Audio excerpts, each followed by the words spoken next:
Salut, bienvenue à toi dans ce nouvel épisode. Aujourd'hui, je vais te parler de quelles sont les compétences à développer pour devenir un bon entrepreneur. C'est peut-être une question que tu te poses aujourd'hui. Donc, alors, quelles sont les bonnes compétences à développer? Déjà, pour moi, la première compétence pour être un bon entrepreneur, c'est cette capacité de résilience. La résilience, c'est quoi? C'est cette capacité à continuer à avancer malgré malgré ce qu'on subit, malgré ce qu'on vit au quotidien. Et pour moi, c'est la capacité numéro une d'un entrepreneur. Pourquoi? Parce qu'un entrepreneur, il est tout le temps euh, dans le risque, dans la prise de risque, et puis tout le temps qui dit prise de risque dit risque d'échec aussi. Et c'est cette capacité à se relever à chaque fois de ces échecs. Et je trouve que pour moi, c'est une des compétences clés de tout bon entrepreneur. C'est vraiment cette capacité à se dire, ok, j'ai testé ça, ça n'a pas marché, j'ai perdu de l'argent, j'ai pris le mauvais prestataire. Voilà, on peut être soumis à énormément d'erreurs et d'échecs qu'on peut subir. Et je trouve que vraiment cette capacité de résilience, pour moi, ça c'est vraiment quelque chose de très fort. Et pour moi, la résilience, elle vient d'un point fort, c'est le sens que l'on donne à ce qu'on est en train de faire au quotidien. Et que on parle souvent du why, du pourquoi, mais je pense que au-delà de l'aspect marketing et storytelling, etc., pour moi, le pourquoi, il fait partie de la résilience. Si on n'a pas de pourquoi, le problème c'est que dès qu'on va avoir un échec, voilà, quelque chose qu'on va subir, si on n'a pas un vrai pourquoi, on va se dire pourquoi faire tout ça, autant faire autre chose de ma vie, et puis on fait autre chose. Et donc là, on arrête son projet, on arrête son entreprise. Il n'y a pas vraiment de, ouais, il y a pas vraiment d'aspect, voilà, où ça vient vraiment des tripes, quoi. On se dit, ouais, je veux vraiment contribuer là-dedans, j'ai vraiment une vraie mission. Et moi, je sais que les personnes que j'ai en accompagnement, en clientèle, c'est des personnes qui ont cet aspect vraiment contribution, mission. Et ce que j'ai remarqué, c'est que c'est des personnes qui ont cette capacité de résilience à se prendre des murs et des murs et des murs et quand même continuer, quoi. Il faut dire, il faut être quand même fou pour continuer alors qu'on se prend des murs. Et se dire, ah, un premier échec, un deuxième, un troisième, un dixième, un vingtième, et que même si, par exemple, à la 21e, on a une réussite, oh, ça marche du tonnerre, voilà, ça cartonne, et ben après, il y a quand même comment dire, cette peur que, ouais, ok, ça a marché la 21e fois, mais est-ce que ça va marcher la 22e fois? Et que du coup, on a un peu ce doute de se dire, ok, ça marche là, mais est-ce que le prochain, ça va marcher? Et vraiment, je trouve que pour moi, déjà, c'est une des compétences clés. C'est vraiment cette capacité de résilience. Ensuite, pour moi, il y a une capacité que je peux appeler, ce qui sera plus du côté social. C'est cette capacité à connecter facilement avec les gens, cette capacité oui, voilà, on peut appeler ça de l'intelligence émotionnelle. Avoir une intelligence émotionnelle pour tisser des liens, tisser un réseau, tisser des relations. Et je pense qu'un bon entrepreneur, c'est quelqu'un qui est capable de tisser des liens et d'avoir des bonnes relations au niveau clientèle, au niveau de ses prospects, au niveau, peu importe, hein, vraiment un aspect, il arrive facilement à rentrer en contact avec les gens. Et c'est vrai que souvent, moi j'ai eu des questions comme ça où on m'a dit, mais est-ce que tu penses, Jean-Luc, que un entrepreneur introverti peut être un bon entrepreneur? Et moi-même, je suis pas forcément un grand extraverti. Et d'ailleurs, quand je dis extraverti, c'est quelqu'un qui se nourrit des autres, qui se nourrit de l'énergie des autres. Et un introverti, c'est quelqu'un qui va se nourrir de sa propre énergie seul. Ça n'a rien à voir avec la timidité. Il y a beaucoup d'amalgames là-dessus et il y a beaucoup de personnes qui confondent qu'est-ce que l'extraversion, qu'est-ce que l'introversion. Je suis ni ultra introverti ni ultra extraverti, je suis un peu entre les deux. Et, euh, et en fait, je pense que les deux ont un pouvoir. Et qu'il n'y a pas que les extravertis qui ont un pouvoir énorme en business et que c'est incroyable ce qu'ils sont capables de faire. on peut aussi être introverti et avoir... en fait, les introvertis vont être beaucoup plus connectés à eux-mêmes et vont être beaucoup plus connectés, je vais pas en faire une généralité, mais peut être beaucoup plus connectés, donc moins à l'extérieur, mais plus à l'intérieur, connectés à leur intuition. Et l'intuition, c'est ce qu'on appelle l'intelligence du cœur. L'intuition, elle est très puissante. Et avoir un flair, ressentir les choses, dire là je sens que c'est être connecté à soi. Et cette capacité-là, les introvertis, c'est une de leurs grandes forces. Et au niveau entrepreneurial, c'est quand même bien d'avoir du flair, de ressentir les gens, de ressentir un client. On est en contact de clients, celui-là je le sens, celui-là je le sens pas, celui-là j'ai envie de l'accompagner, celui-là j'ai pas envie de l'accompagner. Ou le marché, sentir que le marché est en train de tourner. C'est du flair, c'est de l'intuition, et ça c'est quelque chose qu'on a en nous, et que les introvertis ont fortement développé, forcément, parce qu'ils sont beaucoup dans l'intériorité. Et c'est cette capacité vraiment d'introversion qui pour moi, voilà, je trouve que c'est aussi une force, et que développer les deux, d'avoir un peu ce côté masculin-féminin, donc les énergies du yin et du yang, yin beaucoup plus à l'intérieur de soi et du yang plus à l'extérieur. Pour moi, un bon entrepreneur, c'est quelqu'un qui est capable d'équilibrer ses polarités, c'est-à-dire que c'est quelqu'un qui est capable d'être dans le jus, d'être dans l'action, de prendre des risques, qui est capable de connecter avec les gens, de sortir de chez lui, d'aller démarcher. Voilà, c'est quelqu'un qui a cette capacité-là.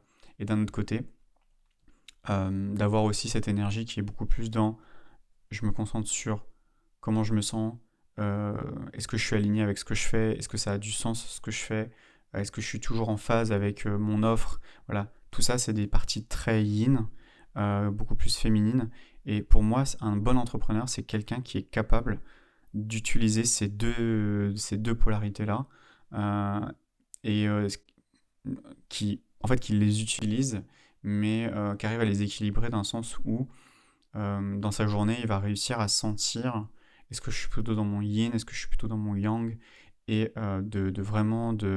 d'être connecté vraiment à cette part de lui, quoi. Donc voilà, pour moi, ça c'est aussi une capacité qu'il faut développer. Enfin, en tout cas, on l'a tous en nous. Je vois beaucoup d'entrepreneurs qui sont très yang, qui sont beaucoup dans le faire, faire, faire, faire, faire, faire, faire. Et ils oublient un petit peu le sens, leur intention première, leur but vraiment, qu'est-ce qu'ils sont venus amener. Et donc ils sont beaucoup dans je mets en place, je mets en place, je mets en place, mais ils sont un peu trop la tête dans le guidon. Et il y a aussi d'autres personnes, du coup, soit qui sont entrepreneurs, soit qui n'ont pas encore entrepris parce qu'ils sont trop encore dans la réflexion, qu'est-ce que je fais, je sais pas, etc. Donc voilà, il y a un peu cet aspect-là.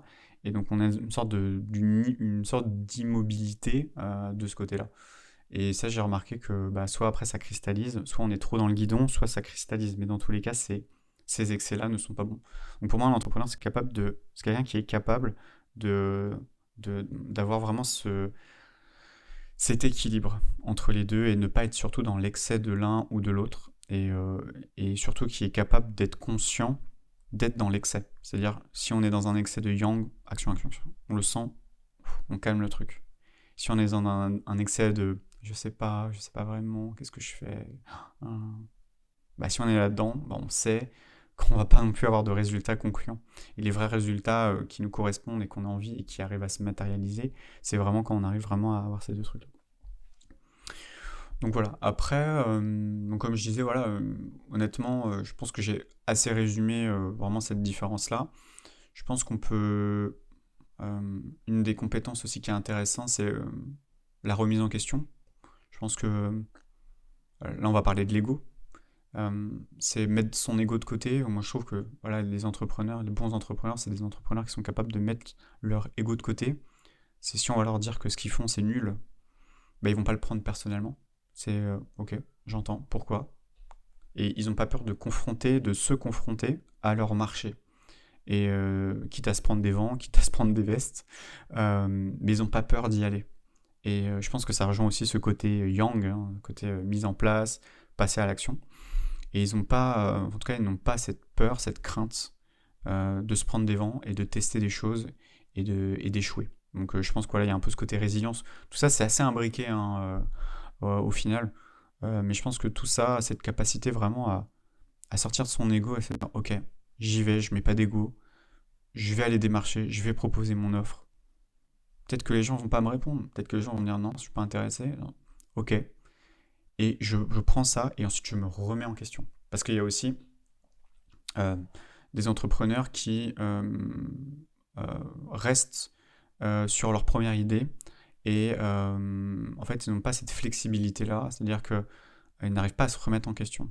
C'est-à-dire qu'ils ont une idée de base auquel ils croient et ça c'est génial. Je trouve que la conviction, et je pense que ça en fait partie aussi des qualités d'un entrepreneur, mais c'est bien d'avoir cette conviction, cet engagement, de se dire je crois vraiment à mon projet, je crois à mon produit, je crois à mon service, je crois à mon offre, c'est la meilleure offre sur le marché. J'ai beaucoup d'entrepreneurs que c'est une des phrases que j'entends régulièrement, c'est mais de toute façon, j'ai mon offre, elle est incroyable, je vais tout déglinguer sur le marché, les concurrents n'ont qu'à bien se tenir, voilà, c'est voilà quoi. Et, euh, et ça, en fait, quand on est dans cette posture-là, c'est-à-dire qu'on est beaucoup trop amoureux de sa solution et pas assez amoureux du problème. Et que, en tout cas, du problème qu'on est en train de résoudre. Et que quand je vois un entrepreneur qui est beaucoup trop amoureux de sa solution, il se détache du problème, de qu'est-ce qu'il est venu régler chez la personne. Et en fait, il n'écoute pas la personne. C'est-à-dire qu'il va aller proposer, la personne va dire non, ça m'intéresse pas. Et là, il va se fermer, il va se bloquer, il va se dire je comprends pas, j'ai démarché je sais pas combien de personnes et personne ne veut de mon offre. C'est tous voilà, ils sont tous bêtes.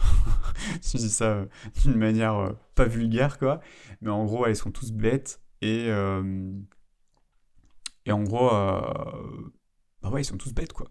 Ils sont tous débiles quoi, ces mecs-là. Et, euh, et en fait, il y a cette incompréhension. Et en fait, on se remet pas en question. Et moi, je vois tous les entrepreneurs qui ont réussi à se dire, ok, les gens, ça les intéresse pas. Ok, et ben je revois ma copie, je revois tout, je repars de zéro et je remets tout en place. J'écoute mes clients, j'écoute qu'est-ce qu'ils me disent, de comment ils me parlent de leurs problèmes et je vais changer ma solution, je vais changer mon offre, je vais tout changer par rapport à ce qu'ils sont en train de me dire. Et c'est ça en fait, c'est de penser qu'il y a un peu ce mythe de l'idée, j'ai mon idée, j'ai la meilleure idée. En fait, c'est les clients qui ont la meilleure idée. C'est eux qui vont insuffler l'idée, parce que c'est eux qui ont le besoin, vraiment, à part si vous êtes vous-même le client, mais généralement, c'est eux qui vont insuffler les meilleures idées. C'est pas l'entrepreneur qui a les meilleures idées. L'entrepreneur, c'est sa capacité à écouter le marché, à écouter les problèmes du marché et à mettre en face du marché une solution qui répond à leurs attentes, à leurs besoins, à leurs problèmes, et surtout que ça soit une solution innovante par rapport à ce que proposent les autres. Parce que clairement, et ça pareil c'est quelque chose qu'on voit, c'est que l'entrepreneur va avoir cette sensation en tout cas cette volonté de un peu révolutionner le marché, de créer le besoin. On ne crée pas le besoin il est déjà là, les problèmes sont déjà là. C'est votre capacité en tout cas à répondre et à solutionner le problème avec votre propre solution. Et en quoi votre solution, vous trouvez que cette solution-là, elle est plus en adéquation par rapport aux autres solutions qu'il y a sur le marché, où vous trouvez qu'il y a des choses qui pêchent. Et vous regardez n'importe quelle entreprise qui cartonne, j'ai envie de dire, c'est ce qu'ont fait ces entreprises-là. Et après, avoir une sorte de vraie différenciation, un avantage concurrentiel à avoir, avec des brevets, avec un vrai positionnement, etc. Donc voilà. Bref, je ne vais pas trop m'éparpiller sur tout ça, mais en tout cas, pour moi, voilà, toutes ces compétences-là, pour moi, ça fait que quelqu'un est bon entrepreneur. Mais on se rend compte que c'est pas forcément les stratégies. Un entrepreneur, c'est pas quelqu'un qui est capable d'appliquer des stratégies. Un bon entrepreneur, c'est pas quelqu'un qui connaît toutes les stratégies marketing du monde.